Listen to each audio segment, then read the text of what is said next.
March ending असल्यामुळे यांच्या कंपनीमधलं production थोडंसं कमी झालेलं होतं आणि हाच योग्य वेळ होता सुट्टी घेण्याचा. त्यांच्या लीव पण शिल्लक होत्या.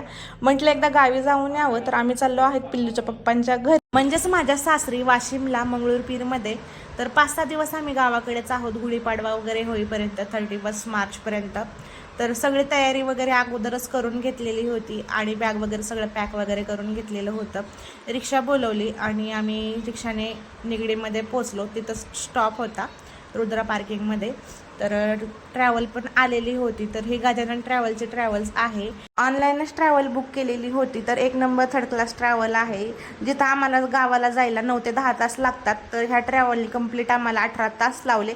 आदल्या दिवशी आम्ही 7 वाजता ट्रॅव्हलमध्ये बसलो असेल आणि दुसऱ्या दिवशी दुपारी 3:30 वाजता आम्ही मंगळूरपीरच्या बस स्टँडवरती पोचलोय. तर आज झालं असं की ज्यावेळेस आम्ही अहिल्यानगरमध्ये पोचलो 11:30 वाजता जेवण वगैरे केलं, तिथून थोडीशी अर्धा तास पुढं गाडी गेली असेल. त्यानंतर जशी गाडी बंद पडली ती चालूच झाली नाही आणि ना मेकॅनिकल सापडला आम्हाला. तर तिथंच गाडी उभी होती 12 वाजल्यापासून. रात्रभर आम्ही 12 वाजल्यापासून 5:30 वाजेपर्यंत गाडीमध्येच झोपलो. त्यानंतर 5:30 वाजता एक ट्रॅव्हल आली.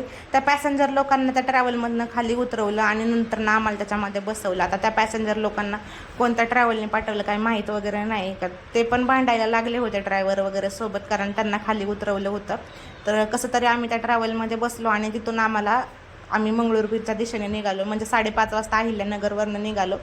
जालन्यामध्ये पुन्हा गाडी बंद पडलेली होती. तर समृद्धी महामार्गावरती परत एकदा गाडी बंद पडली. म्हणजे 2 ते 3 वेळा गाडी बंद पडली, कारण गाडी गरम होत होती, त्याला पाणी टाकावं लागत होतं. 8:30-9च्या दरम्यान नाश्ता करण्यासाठी ट्रॅव्हल पुन्हा एकदा थांबलेली होती. नाश्ता वगैरे करून झाला, पुन्हा ट्रॅव्हल निघाली होती. 12-12:30च्या दरम्यान आम्ही मालेगावच्या अलीकडे जेवण करण्यासाठी पुन्हा थांबलो. रात्री आणलेलं जेवण रात्रीच खाल्लेलं होतं.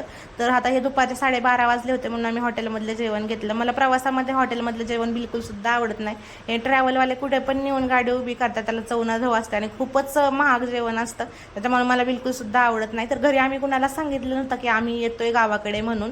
ना आईला सांगितलं होतं ना बाबाला सांगितलं होतं. अचानकच घरी दहाड मारली. तर पिल्लूला पाहून पिल्लूच्या आजीच्या चेहऱ्यावरती स्माईल बघू शकता. तर अशा पद्धतीने आजचा व्हिडिओ एवढाच होता. आवडला असेल तर चॅनलला लाईक, शेअर आणि सबस्क्राईब करा.